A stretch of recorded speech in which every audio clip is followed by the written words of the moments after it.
बच्चों हमारा चल रहा है अध्याय 4 और आज हम पढ़ने जा रहे हैं परिनालिका, जिसे हम सोलेनॉइड भी कहते हैं। देखिए आपने ऐसा चित्र कहीं देखा होगा, कुछ याद कीजिए।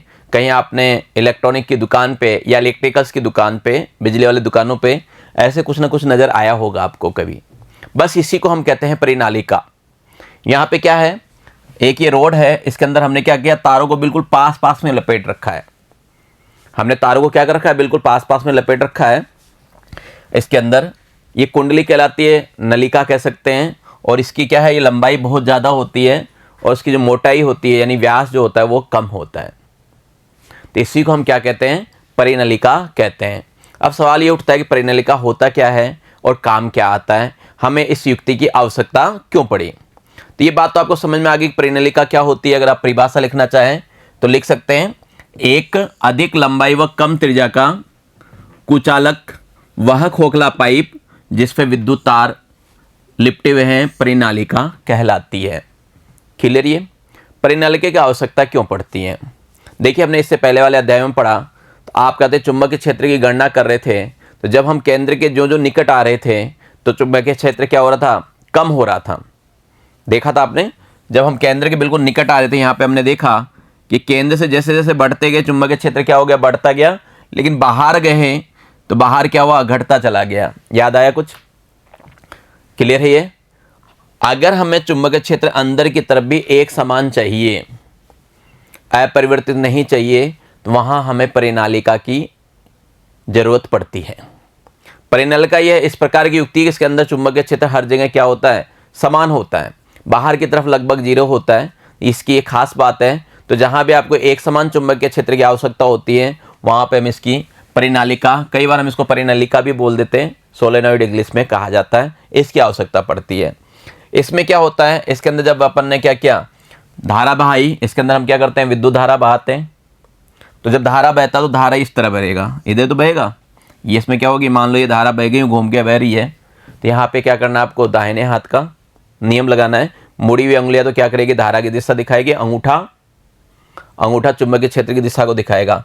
मान लीजिए यूं बह रही है धारा, तो यूं आएगी, तो इधर की ओर क्या होगा, चुंबकीय क्षेत्र की दिशा क्या होगी, इधर की ओर आएगी। समझ रहे बात को। चुंबकीय क्षेत्र की दिशा क्या हो जाएगी, इधर की ओर दिखेगी। ये आपके चुंबकीय क्षेत्र की दिशा होगी। मान लो यूं धारा ना बहा के आप यूं धारा बहा रहे, आपकी धारा यूं बह रही है, तो अंगूठा इधर हो गया, तो चुंबकीय क्षेत्र क्या होगा, इधर की ओर अपने को नजर आने लगेगा। इस तरफ चुंबकीय क्षेत्र जाएगा। तो धारा की दिशा से अपन देख सकते हैं।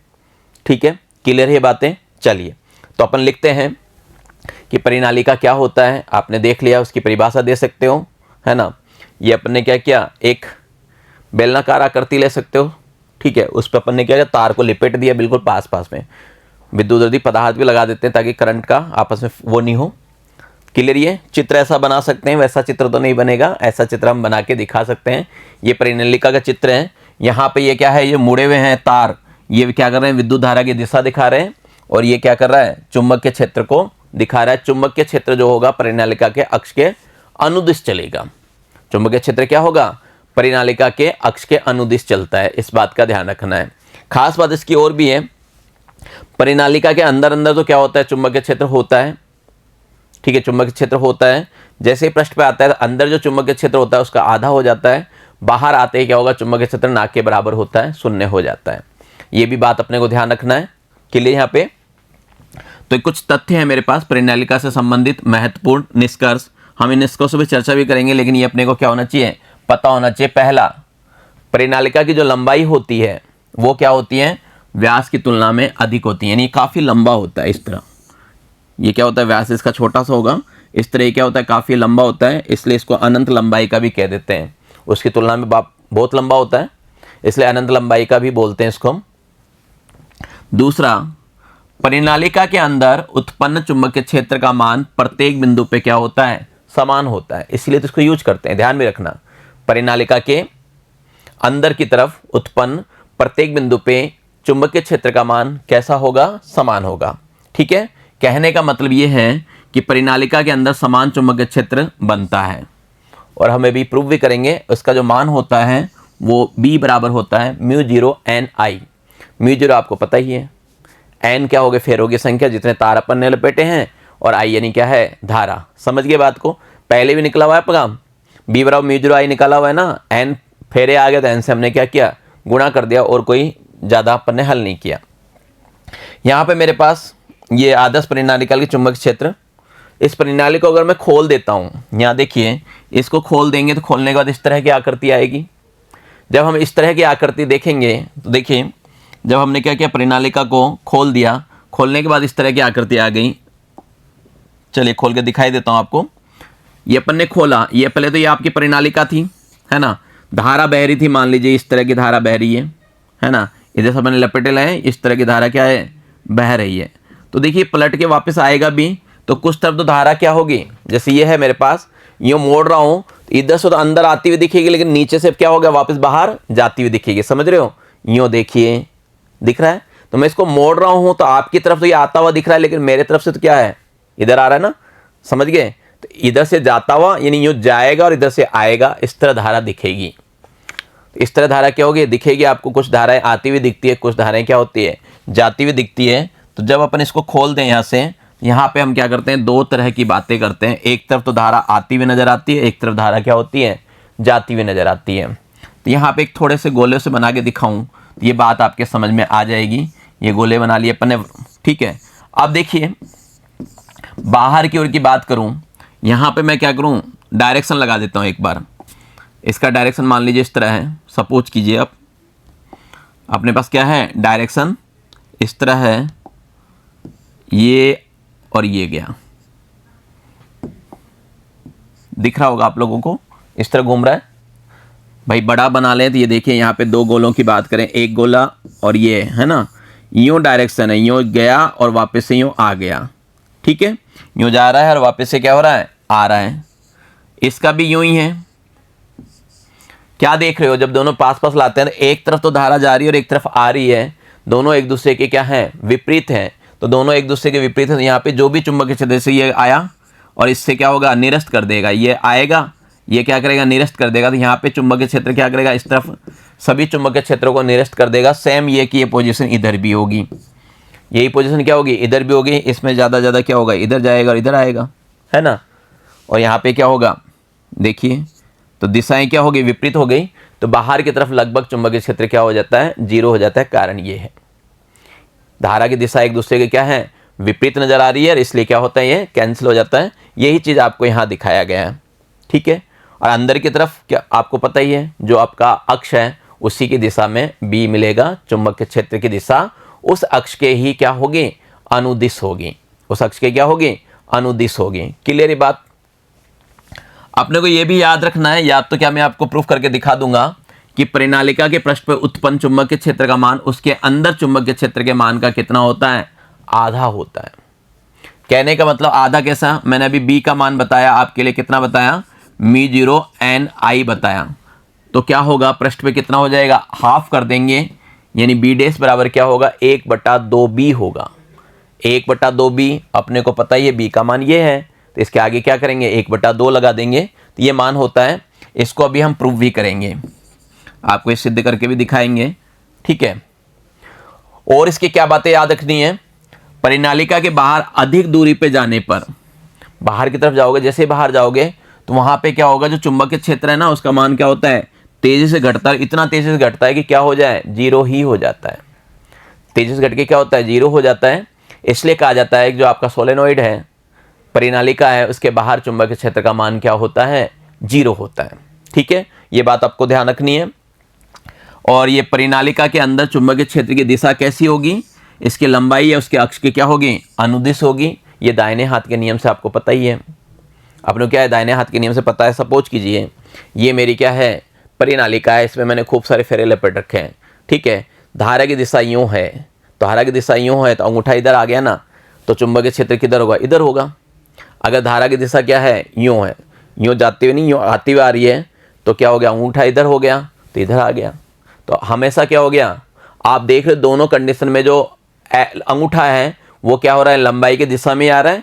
इसलिए हमने कहा कि जो परिनालिका के अंदर चुंबकीय क्षेत्र की दिशा है वो क्या होती है, उसकी लंबाई के अनुदिश होती है, और सही भाषा तो यह है, उसके अक्ष के अनुदिश होती है। क्लियर ये बात, समझ गए होंगे बात को। चलिए, जब आपके पास ये बात समझ में आ गई तो हम क्या करें, अब जो चुंबकीय क्षेत्र निकला उसकी गणना कर लेते हैं। आप अपने कॉपी में हेडिंग डालिए, धारावाही परिनालिका के कारण चुंबकीय क्षेत्र की गणना, या फिर अनंत लंबाई की परिनालिका में चुंबकीय क्षेत्र। अभी मैंने आपको बताया अनंत लंबाई का परिनालिका क्या होता है, जिसका क्या हो, व्यास बहुत कम हो, लंबाई बहुत ज़्यादा हो, उसी को हम अनंत लंबाई की परिनालिका कह देते हैं। ठीक है, आपने कॉपी में हेडिंग डाल दी। हमें यहाँ पे क्या करना है, एक चित्र बनाना होता है, तो एक परिनालिका का चित्र बना सकते हो आप। ठीक है, हमने क्या किया, ये वाला चित्र बना दिया। यहाँ पे जो अपन ने देखा था चित्र, ये चित्र आप बना के दिखा सकते हो, इस वाले चित्र को ही।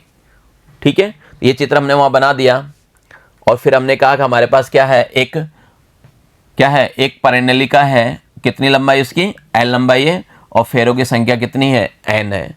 और इसके अंदर हमने क्या मान लिया, कुल प्रवाहित धारा कितनी है, आई है। ठीक है, वो जो धारा प्रवाहित हो रही है उसके कारण क्या उत्पन्न हो रहा है आपके पास, चुंबकीय क्षेत्र उत्पन्न हो रहा है। ठीक है, अब इस चुंबकीय क्षेत्र की गणना करने के लिए हम क्या करेंगे, एम्पियर नियम के अनुसार एक बंद आयताकार पथ का चुनाव करेंगे। इसको खोल दिया हमने, और यहाँ पे हमने क्या किया, एक आयताकार पथ का चुनाव कर लिया, जिसका नाम रखा है अपन ने PQRS। चित्र को अच्छी तरह देख लें, इसका नाम हमने क्या रखा है, PQRS, और इसकी लंबाई अपन ने ले रखी है। तो देखिए यहाँ पे R से S इधर है, ये लंबाई और एंगल आपको ध्यान में रहना है, इसी की दिशा में जाते हैं तब तो थीटा 0 होता है, उसके लंबा जाते हैं थीटा का मान क्या होता है, 90 डिग्री होता है। ठीक है, थीटा का मान क्या होता है, 90 डिग्री होता है। तो यहाँ पे इस बंद पथ के लिए मैं क्या करूँगा, एम्पियर के नियम का प्रयोग करूँगा। ये जो बंद पथ है इसमें अपन ने क्या किया, एम्पियर का नियम लगाया। तो एम्पियर के नियम से आपको ये वाला सूत्र याद होगा, भूले नहीं होंगे, याद है, रेखा समाकलन, बंद रेखा समाकलन, B vector dot D L vector बराबर क्या होता है, म्यू 0 सिग्मा आई, सिग्मा यानी कुल धाराओं का बीजगणितीय योग है ना, धाराओं का क्या होता है, बीज गणितीय योग होता है। हमारे पास जो पथ है वो क्या है, PQRS का पथ है। हम क्या करेंगे, पहले PQ का लेंगे, है ना। सबसे पहले हमने क्या किया, P से Q का एक, फिर Q से R, R से S और S से P लेंगे। इस तरह हल करेंगे इसको। तो PQRS के लिए हमने तोड़ दिया इसको, PQ के लिए, फिर QR के लिए, RS के लिए और SP के लिए, और ये सब किसके बराबर होगा, म्यू 0 सिग्मा आई के लिए होगा। ठीक है, अब चलिए सबके लिए क्या होगा, डॉट प्रोडक्ट सबका हटाओगे तो आपके सब में क्या लगेगा, कोस थीटा लगेगा। तो 4 बार हमने क्या किया, कोस थीटा लगा दिया। अब काम जो है वो है इनका एंगल देखना। आपने को क्या करना है, एंगल देखना है कि एंगल कैसा होगा। तो PQ और RS के मध्य एंगल देखिए, चित्र में वापस ले जाता हूँ आपको। बात किसकी कर रहे हैं, PQ और RS का एंगल देखिए कैसा है, बिल्कुल इसी का अनुदिश है। कैसा एंगल है, अनुदिश है। जब अनुदिश है तो थीटा का मान क्या लिया जाता है, 0 लिया जाता है। थीटा का मान क्या करते हैं, 0 लेते हैं। बाकी दो की बात करूं तो ये क्या है, लंबवत आ रहे हैं, चुंबकीय क्षेत्र के क्या है, लंबवत आ रहे हैं। जो दूरी आ रही है ना वो लंबवत आ रहा है, लंबवत आ रहा है तो हम थीटा का मान क्या लेंगे, 90 डिग्री लेंगे। ठीक है, ये 90 लेंगे। ये चीज़ भी आपको याद रखना है, वैसे सभी को पता है कोस 0 का मान 1 होता है और कोस 90 डिग्री का मान कितना होता है, 0 होता है। बस ये चीज़ अगर आपको ध्यान रहता है काम आपका पूरा हो गया। तो मैंने यहाँ पे देखिए कोस 0, QR में कोस 90, RS में कोस 0 और SP में कितना होगा, कोस 90। जहाँ कोस 90 है वो 0 हो गया, और जहाँ कहते हैं आपका क्या है, कोस 0 1 हो गया। तो सीधी सी बात है, अपने पास कौन कौन सा 0 हो गया, एक तो SP वाला ये क्या हो गया अपने पास, ये 0 हो गया, और ये भी क्या हो गया, इसकी वैल्यू भी करें तो ये भी 0 हो गया। तो बच क्या गया आपके पास, एक तो PQ वाला बच गया और एक क्या बचा, RS वाला बच गया। PQ वाला बच गया और क्या बच गया अपने पास, RS वाला, यही बचेगा ना। क्लियर ये बात। देखिए यहाँ पे अपने इस थीटा का मान 0 कर दिया, इसका मान 90, इसका मान 0, इसका मान 90। जिसका मान 90 किया वो तो क्या हो गया, 0 हो गया, हट जाएगा। जिसका मान हमने 0 किया है उसका मान क्या होगा, 1 होगा, वो यहाँ पे रहेगा। तो फाइनली हम देख रहे हैं एम्पियर नियम से हम यहाँ तक पहुँच चुके हैं कि PQ बंद रेखा समाकलन PQ के लिए BDL प्लस RS के लिए BDL बराबर क्या आ रहा है, म्यू 0 सिग्मा आई आ रहा है। ठीक है, क्लियर। अभी मैंने आपको ये भी बताया कि परिनालिका के बाहर की तरफ जाते हैं तो वहाँ पे चुंबकीय क्षेत्र का मान क्या होता है, 0 होता है। अब आप ये RS की बात करें, ये जो RS है चित्र में देखिए, आइए RS ये है अपने पास और PQ ये है ना, यानी इस तरह से रखा हुआ है जो दिखा रहे हैं आपको। तो यहाँ पे एक भाग क्या है, 0 हो जाएगा। समझ गए क्यों, क्योंकि परिनालिका के बाहर की तरफ जा रहे हैं, इसलिए इसका एक भाग क्या हो गया, 0 हो गया। चुंबकीय क्षेत्र का मान 0 हो गया। तो सीधी सी बात है अपने पास ये क्या होगा, पी क्यू का मान यानी एक भाग का मान मिलेगा और एक का भाग जीरो हो जाएगा। तो केवल ये आपके पास आ जाएगा P Q B D L बराबर म्यू जीरो सिग्मा आई। ठीक है, अपने पास ये आ जाएगा P Q B D L बराबर म्यू जीरो सिग्मा आई। तो कहने का मतलब ये है कि अभी थोड़ी देर पहले बता दें, परिनालिका के अंदर प्रत्येक बिंदु पे क्या होता है, समान चुंबकीय क्षेत्र होता है। जब समान चुंबकीय क्षेत्र है तो बी क्या हो गया आपका, कांस्टेंट हो गया, इसको बाहर निकाल सकते हो और अब बच गया आपके पास डीएल। और इस डीएल का मान कितना है, एल, एल ही है ना। तो यहाँ पे हल हो गया आपके पास बी एल बराबर म्यू जीरो सिग्मा आई। यहाँ तक तो मामला खत्म। अब आपको क्या चाहिए, सिग्मा आई की गणना करने की, सिग्मा आई कितना होगा। ठीक है, परिनालिका की लंबाई हमने क्या ली, एल ले रखी है और कितने फेरे ले रखे हैं हमने, एन फेरे ले रखे हैं। यानी एल लंबाई में मैंने एन फेरे लगा रखे हैं। एल लंबाई में क्या कर रखा अपन ने, एन फेरे लगा रखे हैं। एक लंबाई की बात करूं, एकांक लंबाई की बात करूं, तो वहां पे एकांक लंबाई में कितने फेरे आएंगे, तो सीधी सी बात है इकाई लंबाई में कितने फेरे होंगे, एन अपॉन एल फेरे होंगे। कितने होंगे, एन अपॉन एल। आप बात कितनी लंबाई की कर रहे हैं, स्मॉल एल लंबाई की कर रहे हैं। तो स्मॉल एल लंबाई में फेरों की संख्या क्या होगी, तो इसको हम क्या करेंगे, एल से गुणा कर देंगे, एन बटा एल गुणा एल हो जाएगा। क्लियर, ये बात सिंपल है। तो आपके पास फेरों की संख्या आ गई एन बटा एल इंटू एल। ठीक है, परिनालिका के एक घेरे में जो धारा बह रही थी वो कितनी बह रही थी, स्मॉल आई एम्पीयर मान लें। कितने घेरे हैं आपके पास भाई, एक घेरे में आई धारा बह रही है, अपने पास एन घेरे हैं। अपने पास कितने घेरे हैं, एन घेरे, एन बार हमने लपेटा है, एक में आई आ गया, एन में कितना आया, सोचिए इसके अंदर मैंने क्या किया, एन लपेटे मारे हैं, एक में आई लपेटा है तो एन में कितनी बार लपेट दिया, तो एन आई हो जाएगा। चलिए ये भी सही बोल रहे हो आप, कितना हो गया, एन आई। क्या चीज़ हो गया, परिनालिका में एन घेरों में प्रवाहित धारा हो गई। अब अपने पास क्या चाहिए, अपने को कहते हैं फेरों की संख्या कितनी है। देखिए यहाँ पे आपके फेरों की संख्या कितनी है, एन बटा एल इंटू एल, यानी इसमें कितने होंगे, एन बटा एल इंटू एल, जो फेरे हैं या घेरे हैं कुछ भी मान लें, उसमें प्रवाहित धारा कितनी होगी, तो इसको क्या करना है अपने को, गुणा कर देना है। तो ये आ जाएगा आपके पास एन बटा एल गुणा आई। ठीक है, एक घेरे में आई था तो इतने घेरे में कितना होगा, एन बटा एल इंटू एल के घेरे में कितना होगा, तो एन बटा एल इंटू एल जो भी उसको क्या करें, आई से हमने गुणा कर दिया। क्लियर। तो कहने का मतलब है यहाँ पे जो अपन पी क्यू आर एस की बात कर रहे थे उसमें जो कुल धारा बहेगी वो कितनी रहेगी, अपन ये तो लेंगे वहाँ पे, इसमें क्या होगा, ये तो कैलकुलेशन होगा। तो ये आ गया एन बटा एल गुणा एल इंटू आई। क्लियर, यहाँ पे ये आपकी कुल धारा आ गई। तो यहाँ पे आप मान रख दे सकते हो। अब आपके पास बी एल बराबर सिग्मा आई था ना, म्यू जीरो बाहर था, तो सिग्मा आई का मान अपन ने यहाँ पे रख दिया। यहाँ पे जब हमने सिग्मा आई का मान रख दिया तो देखिए दोनों तरफ क्या है, इधर भी एल है इधर भी एल है, तो एल से एल क्या हो सकता है, कट सकता है। और बी का मान आ गया अपने पास म्यू जीरो एन आई बटा एल, यही है ना, बी का मान क्या आ गया, म्यू जीरो एन आई बटा एल। ठीक है, एन बटा एल को अपन ने एन ले लिया तो बी बराबर क्या होगा, म्यू जीरो एन आई आ जाएगा। एन बटा एल का मतलब क्या हो गया, लंबाई का भाग लगा रहे हो आप क्या कर रहे हो, लंबाई का भाग लगा रहे हो। तो एन बटा एल का मतलब है एकांक लंबाई में फेरों की संख्या। स्मॉल जो एन है इसका मतलब क्या है, एकांक लंबाई में फेरों की संख्या। और यहाँ पे जो लिखे हुए हैं ये तो आप अच्छी तरह जानते हैं, बी जानते हैं, म्यू जीरो जानते हैं, आई जानते हैं क्या होता है, इसमें कोई शुरू से पढ़ते आ रहे हो, आपको पता है ये बी चुंबकीय क्षेत्र है, आई धारा है। क्लियर है, कोई दिक्कत नहीं है। चलिए कुछ पॉइंट्स देखिए, इसके कुछ पॉइंट्स आपको याद रखने हैं। परिनालिका समझ में आ गई भाई, अपने को ये बात तो समझ में आएगी, ये सूत्र याद रखना है आपको। इस फॉर्मूले को अपने को क्या करना है, याद भी रखना है। न्यूमेरिकल क्वेश्चन इसी से हो सकते हैं, परिनालिका से संबंधित जो भी न्यूमेरिकल आएंगे वो आपका क्या होगा, इसी फॉर्मूले से होगा। तो इस सूत्र को अपने को अच्छी तरह याद रखना है। समझ रहे मेरी बात को।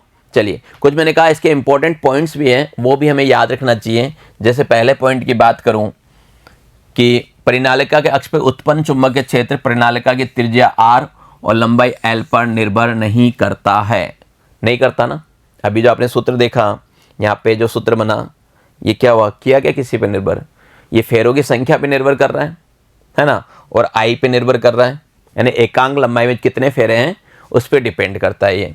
तो आप कह सकते हैं कि धारावाही परिणाक्ष पर उत्पन्न चुंबकीय क्षेत्र परिणाली की त्रिज्या और उसके एल पर निर्भर नहीं करता, ये किस पे निर्भर करता है, यह परिनालिका की इकाई लंबाई में घेरों की संख्या n और प्रवाहित धारा पर ही निर्भर करता है।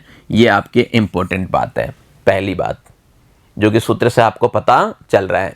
दूसरी बात करूं, यदि आपकी जो परिनालिका है तांबे के तार किसी चुंबकीय क्रोड जिसकी चुंबकीयशीलता कितनी म्यू है उस पर लपेटा जाए, है ना, उस पर अगर अपन लपेट दें तो उस पर जो उत्पन्न चुंबकीय क्षेत्र होगा वो क्या होगा, म्यू आ जाएगा। म्यू जीरो की जगह क्या होगा, म्यू आ जाएगा। और हम जानते हैं कि म्यू बराबर क्या होता है, म्यू जीरो और म्यू आर होता है। तो बस ये अपन लिख सकते हैं, ठीक है, ये अपन लिख सकते हैं।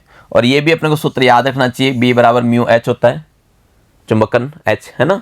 तो इससे भी अपन क्या कर सकते हैं, ये मान ज्ञात कर सकते हैं। तो यहाँ पे बी बराबर है म्यू एन आई, ये देखना बी बराबर, और ये क्या करें, इनको आपस में कंपेयर कर दोगे तो एच का मान आ जाएगा, क्या आएगा, एन आई। तो कुल मिला के अपनी ये सारी चीज़ें लिख सकते हैं कि बी बराबर क्या हो गया, mu zero mu R N I, या फिर बी बराबर क्या हो गया, म्यू एच, और एच बराबर क्या आ गया, एन आई। ये रिजल्ट भी अपने को याद रखना चाहिए। कुछ न्यूमेरिकल क्वेश्चन इन रिजल्ट से हल होते हैं। अभी मैंने बात की थी आधा वाला, तो ये सिद्ध कर सकते हो आप, है ना। यह सिद्ध कर सकते हैं कि परिनालिका के सिरे पर उत्पन्न चुंबकीय क्षेत्र का मान उसके अक्ष पर उत्पन्न चुंबकीय क्षेत्र का क्या होता है, आधा होता है। जो सिरे पे होता है ना वो अक्ष की तुलना में कितना होता है, हाफ होता है। देखिए अपन ने ये मान लिया कि परिनालिका के अक्ष पर चुंबकीय क्षेत्र का मान b है, और इसका सूत्र अपने को अभी थोड़ी देर पहले ही देखा था, b बराबर होता है म्यू जीरो एन आई, ठीक है। अक्ष हो गया तो अपने पास दोनों अक्ष होते हैं, x अक्ष और y अक्ष, तो बी एक्स बराबर क्या हो जाएगा, बी वाई, है ना, क्योंकि एक्स वाई दोनों अक्ष हैं, चुंबकीय क्षेत्र का मान क्या होगा, समान होगा, क्योंकि मैंने बताया अंदर की तरफ हमेशा क्या होता है, समान होता है। समझ गए बात को, ये एक्स अक्ष ले लिया और एक वाई अक्ष ले लिया, ठीक है। कुल चुंबकीय क्षेत्र निकालना चाहेंगे तो दोनों को जोड़ देंगे, B X plus B Y बराबर बी होगा। बी एक्स और बी वाई बराबर थे, इसका मतलब क्या हो गया, दो बी एक्स बराबर कितना हो गया, बी, भाई ये भी बी एक्स हो गया और ये भी बी एक्स हो गया, कितना हो गया, दो बी एक्स हो गया ना, तो दो बी एक्स बराबर कितना हो गया, बी। तो यहाँ से अगर मैं बी एक्स का मान निकालूं, जब मैं यहाँ से बी एक्स का मान निकालता हूँ तो ये क्या निकलता है, बी बाई टू निकलता है। तो वही बात हुई, मैंने कहा था हाफ हो जाएगा, या आ गया अपने पास बी एक्स बराबर म्यू जीरो एन आई बटा दो, यानी बी एक्स और बी वाई कितना होगा, म्यू जीरो एन आई बटे में दो। तो ये बात आपकी प्रूव हो गई कि परिनालिका के सिरे पर उत्पन्न चुंबकीय क्षेत्र का मान उसके अक्ष पर उत्पन्न चुंबकीय क्षेत्र का कितना होता है, आधा होता है। समझ गए बात को, ये एक्स और ये वाई है, क्लियर ये बात। चलिए, तो अब इस बात को समझ में आ गई।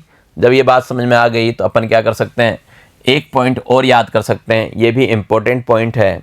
यह है कि यदि परिनालिका की लंबाई सीमित है यानी कम है, अभी तो हम कहते हैं काफ़ी बड़ी ले रहे थे, छोटी परिनालिका है, इसकी लंबाई क्या है, सीमित है, जिसको नापा जा रहा है, तो उसके अक्ष पे चुंबकीय क्षेत्र कितना होगा वो पता करना है। तो इसके लिए हम क्या करते हैं कि चुंबकीय अक्ष पर कोई भी एक बिंदु P ले लेते हैं, है ना, और वो जो बिंदु P है ना उसका परिनालिका के जो दोनों सिरे हैं उससे मिलाए जाते हैं। जैसे कि यहाँ बना हुआ है अपने पास, ये P ले लिया, इसको इधर से मिला दिया और क्या किया, इधर से मिला दिया। एक कोण मैंने क्या मान लिया, ये वाला कोण मान लिया φ1, और ये वाला कोण क्या किया, φ2 मान लिया। तो इस वक्त जो b का मान होता है, ये सूत्र याद रखना है आपको, इस वक्त b इस तरह निकाला जाता है, 1/2 म्यू जीरो एन आई कोस φ1 माइनस कोस कितना होता है, φ2 होता है, कोस φ1 माइनस कोस φ2 होता है। यदि आप क्या करें, एंड के सिरों पे आ जाएं तो एक तरफ तो 90 डिग्री होगा, दूसरी तरफ क्या होगा, 180 डिग्री होगा। कोस 90 का मान आपको पता है 0 होता है, और कोस 80 का मान कितना होता है, -1 होता है। तो जो अंत वाले पॉइंट हैं वहाँ पे बी एंड का मान कितना आ रहा है, 1/2 म्यू जीरो एन आई आ रहा है। ठीक है, समझ गए, क्लियर है। तो ये भी कितना आ रहा है, आधा आ रहा है। तो ये चीज़ आपके समझ में आ गई होगी। ठीक है, अब मैं चर्चा करता हूँ कि एक मैं क्या करूँ, चुंबक ले लूँ, दंड चुंबक ले लेता हूँ, और एक क्या करते हैं, धारावाही परिनालिका ले लेते हैं। दोनों को व्यवहारों को देखते हैं। जब इनके व्यवहार देखते हैं तो परिनालिका भी क्या करता है, चुंबक की भांति ही कुछ कुछ व्यवहार करता है। कि जैसे यदि मैं धारावाही परिनालिका को रेशम के धागे से स्वतंत्रपूर्वक लटकाया जाए तो यह दंड चुंबक की भांति व्यवहार करते हुए उत्तर दक्षिण दिशा में ही ठहरता है। अपने पास कोई परिनालिका है, धारावाही परिनालिका है, उस पर धारा प्रवाह करके अपन क्या करें, लटका दें, तो वो जब रुकेगा तो क्या होगा, एक सिरा उत्तर की ओर होगा, एक सिरा क्या होगा, दक्षिण की ओर रुकेगा। आप एक्सपेरिमेंट करके भी देख सकते हैं अपने लैब में। ठीक है, हमने और प्रयोग किए और फिर वहाँ देखा कि हमने क्या किया, धारा की दिशा बदल दी। मान लो ये है, धारा की दिशा बदल दी, तो धारा की दिशा बदलेंगे तो फिर ये घूम जाता है। यानी कहने का मतलब ये है कि प्रयोगों में पाया गया है कि परिनालिका में प्रवाहित धारा की दिशा बदलने पर इसके सिरों की ध्रुवता क्या होती है, बदल जाती है। ध्रुवता भी क्या होती है, बदल जाती है। धारावाही परिनालिका के पास अगर दूसरी धारावाही परिनालिका लाते हैं, पहले दो दिशा बदल गई, और हमने एक्सपेरिमेंट देखा कि मान लो अपने पास एक धारावाही ये है, धारावाही परिनालिका एक ये है ना। अगर ये विपरीत होंगे, अपने ध्रुव क्या होंगे, विपरीत होंगे, तो ये चिपक जाते हैं, और सेम प्रवर्तिक होते हैं तो क्या होता है, दूर दूर हट जाते हैं। बिल्कुल जो आपका चुंबक है उसकी भांति ही व्यवहार करता है। यानी धारावाही परिनालिका के पास दूसरी धारावाही परिनालिका लाने पर दंड चुंबक की भांति इसमें भी क्या होते हैं, समान ध्रुव वाले सिरे परस्पर क्या करते हैं, प्रतिकर्षित करते हैं, और असमान ध्रुव परस्पर क्या करने लग जाते हैं, आकर्षित करते हैं। साथ में ही धारावाही परिनालिका के निकट अगर आप कोई चुंबकीय कंपास रखते हैं तो सुई में क्या होता है, विक्षेपित होता है। सुई क्या होती है, विक्षेपित होती है। कहने का मतलब ये है चुंबकीय क्षेत्र के कारण ही कंपास सुई विक्षेपित होती है, अपने को पता है। और स्टेट का याद आया प्रयोग। तो इसका मतलब ये क्या है, धारावाही परिनालिका है एक लगभग दंड चुंबक की भांति ही क्या करता है, व्यवहार करता है। हमने यहाँ तक भी देखा है कि धारावाही परिनालिका लोह चुंबकीय पदार्थों को भी क्या कर लेता है, अपनी ओर आकर्षित करता है। लोहे के जो होते हैं, जैसे चुंबक होता है ना, चुंबक लोहे को अपनी ओर आकर्षित करता है, वैसे ये भी क्या करता है, आकर्षित करता है। कई बार आपने चुंबक को देखा होगा, एक चुंबक है अपने पास, उसके अपन ने क्या किया, दो टुकड़े कर दिए। कोई चुंबक है, उसके दो टुकड़े कर दिए तो वो दो चुंबक बन जाते हैं ना। सेम ऐसा ही परिनालिका के साथ भी होता है। परिनालिका को भी अगर आप दो टुकड़े कर देते हैं तो दोनों क्या करते हैं, चुंबक की भांति व्यवहार करने लग जाते हैं, परिनालिका की भांति व्यवहार करते हैं, है ना। तो ये भी लिख सकते हैं कि जिस प्रकार दंड चुंबक के टुकड़े करने पर प्रत्येक टुकड़े में एक स्वतंत्र दंड चुंबक बनता है, उसी प्रकार परिनालिका में भी प्रत्येक धारावाही लूप चुंबक के व्यवहार प्रदर्शित करता है। जितने भी लूप हैं सबके सब क्या करते हैं, चुंबक के व्यवहार प्रदर्शित करते हैं। ठीक है, यानी उसके दो टुकड़े भी करोगे तब भी क्या होगा, चुंबक के व्यवहार तो परिनालिका में अपने को मिलेगा। अब मान लो आपने ये चुंबक है, इसके दो टुकड़े करूंगा, इधर तो नॉर्थ होगा, इधर साउथ होगा, है ना। इधर क्या था, साउथ, तो इसका क्या होगा, नॉर्थ बन जाएगा। परिनालिका में भी ऐसा ही होगा, दो पार्श्व हो जाएंगे, है ना। तो वहां पे भी क्या होगा, एक तो उत्तरी ध्रुव होगा, दूसरा क्या होगा, दक्षिणी ध्रुव होता है। ठीक है, यदि आपको धारावाही लूप को देखने पे धारा प्रवाह दक्षिणावर्त दिशा दिखती है, क्लॉकवाइज दिखती है, तो लूप का वह जो चेहरा है ना, वो क्या होगा, दक्षिण ध्रुव होगा। और वामावर्त धारा प्रवाह होती है तो उससे हम क्या कहते हैं, उत्तरी ध्रुव कहते हैं। ये चीज़ें आपको दिख जाती है। तो अभी आप क्या कर रहे हो, देख रहे हो कि लगभग जो आपका धारावाही परिनालिका है वो कैसा व्यवहार कर रहा है, दंड चुंबक की भांति ही व्यवहार कर रहा है। लेकिन पूर्णतः चुंबक जैसा ये व्यवहार नहीं करता है। आप क्या कर सकते हैं, उसमें भिन्नता भी है, गुणधर्मों में क्या है, थोड़ी बहुत भिन्नता भी है। जैसे जो परिनालिका के अंदर चुंबकीय बल रेखा है वो लगभग क्या होती है, समांतर होती हैं।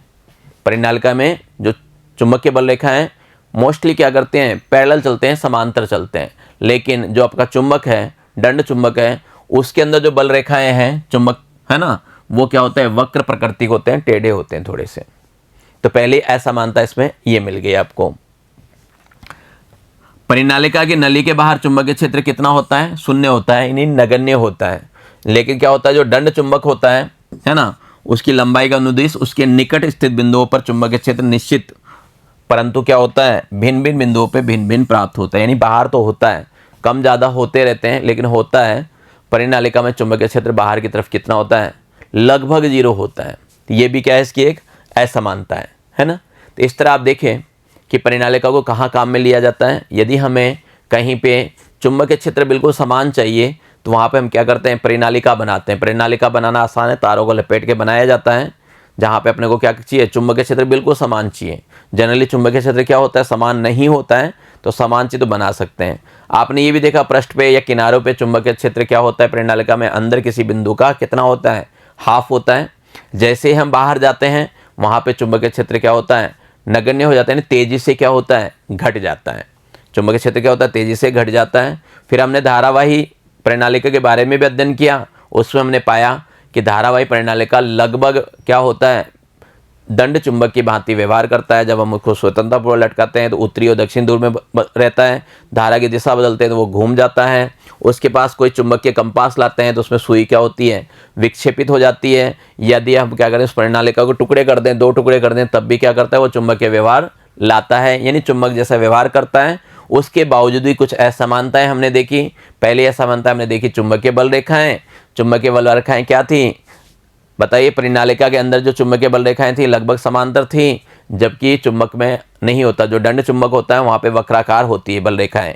वहाँ पे कैसी होती है, बल रेखाएं वक्राकार होती है। साथ में हमने ये भी देखा परिनालिका के अंदर चुंबकीय क्षेत्र समान होता है लेकिन बाहर शून्य होता है, जबकि दंड चुंबक जो होता है उसमें बाहर चुंबकीय क्षेत्र होता है, अलग अलग होता है, कम ज़्यादा होता रहता है, निश्चित नहीं होता, भिन्न भिन्न प्रकार का होता है लेकिन होता है। ठीक है, तो बच्चों ये थी आपकी परिनालिका। आज हम इस कक्षा में इतना ही पढ़ेंगे। आगे पढ़ने के लिए मिलते हैं आपसे अगली कक्षा में। तब तक के लिए धन्यवाद। नमस्कार। आपका दिन मंगलमय हो।